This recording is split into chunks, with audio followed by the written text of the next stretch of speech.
এটা হচ্ছে কি যে আমাদের শুধু ট্রেন ইয়ে বলে না, কি বলে যে রেল বলে না, সব জায়গাতে হচ্ছে কি যে আমাদের নেটওয়ার্কটাকে বিস্তৃত করা হয়েছে, কিন্তু ওই যে যেটা সুবিধাগুলো সেগুলো বাড়ানো হয় না। যেমন পর্যাপ্ত সংখ্যক লোকোমোটিভ সংগ্রহ করা হয় না, পর্যাপ্ত সংখ্যক ওই যে ক্যারেজ অ্যান্ড ওয়াগনস এগুলো সংগ্রহ করা হয় না। তো এর ফলে হচ্ছে কি যে আমরা যেটা সেবা, গ্রাহক যেটা সেবা, সেই সেবাটা আমরা প্রদান করতে পারতেছি। তো আমি এখানে আমি এবং আমাদের যে রেল সচিব আমরা এখানে এসেছি এইটা ইয়ে করার জন্য আর কি, যে কীভাবে এখন তো মানে দ্রুত তো আর লোকোমোটিভ আনা সম্ভব না। তো এখন এই যে রিপেয়ার টিপের এগুলো একটু ইয়ে করে রিপেয়ারটাকে একটু তাড়াতাড়ি করে কীভাবে বেশি লোকোমোটিভ ইয়েতে নেওয়া যায়, কী বলে যে চালু করা যায় এবং বেশি ক্যারেজ। আমি এরপরে আবার সৈয়দপুরে যে ওয়ার্কশপ আছে সেখানেও যাব। তো এইটাই হচ্ছে এটা যে এটা সমস্যাটা হয়ে গেছে এটা যে বিনা প্রয়োজনে রেল স্টেশন স্থাপন করা যায়। Walton Switch, stylish and elegant. বিনা প্রয়োজনে রেল লাইন গোপালগঞ্জে একটা ইয়ে করা হয়েছে, রেল লাইন করা হয়েছে, ওখানে যাত্রী নাই, কিন্তু এখানে ওই যে যেটা বললাম যে লাইন করা হয়েছে, তো ওখানে একটা গাড়ি ট্রেনও চলে।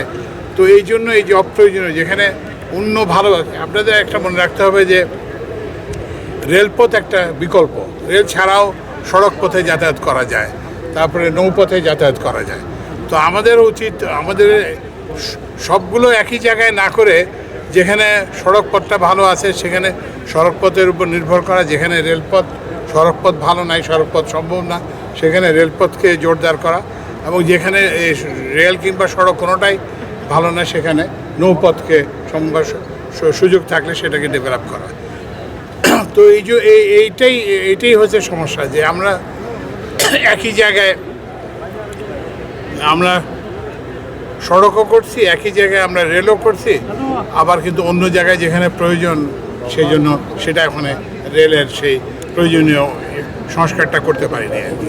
তো আমরা এখন চেষ্টা করতেছি যে এটার মধ্যে একটা সমন্বয় আনা আর কি, সড়ক, রেল এবং যে বললাম যে নৌ পরিবহন, এটার মধ্যে একটা সমন্বয় করা, যাতে করে যাত্রীরা আরও বেটার সার্ভিস পেতে পারে।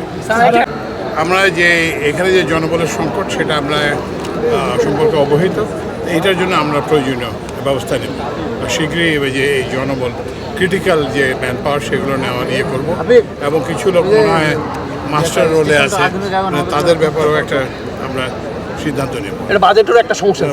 বাজেটের যেটা বললাম যে এখন হয়েছে কি যে এত অপচয় হয়েছে, যে হয়েছে কি প্রয়োজনে যেখানে টাকা দরকার সেখানে টাকা হয় না। যেমন এই যে উনি আগে সেতু সচিব ছিলেন, ওখানে একটা কর্ণফুলী টানেল করা হয়েছে 10,000 কোটি টাকার বেশি, কিন্তু ওখানে কোনো গাড়ি চলাচল করে না। তো এই জন্য আমরা এখন যেটা হচ্ছে কি যে প্রয়োজনীয় যেখানে সেখানে আমরা অর্থ বিনিয়োগ করব, অপ্রয়োজনীয় অর্থ যেখানে প্রয়োজন নাই সেখানে ওই যে একটা বাহারি প্রকল্প কিংবা কারো আমার বাড়ি ওখানে, আমি উপদেষ্টার বাড়ি ওখানে, ওই জন্য ওই কোনো প্রকল্প আমরা করব। ধন্যবাদ।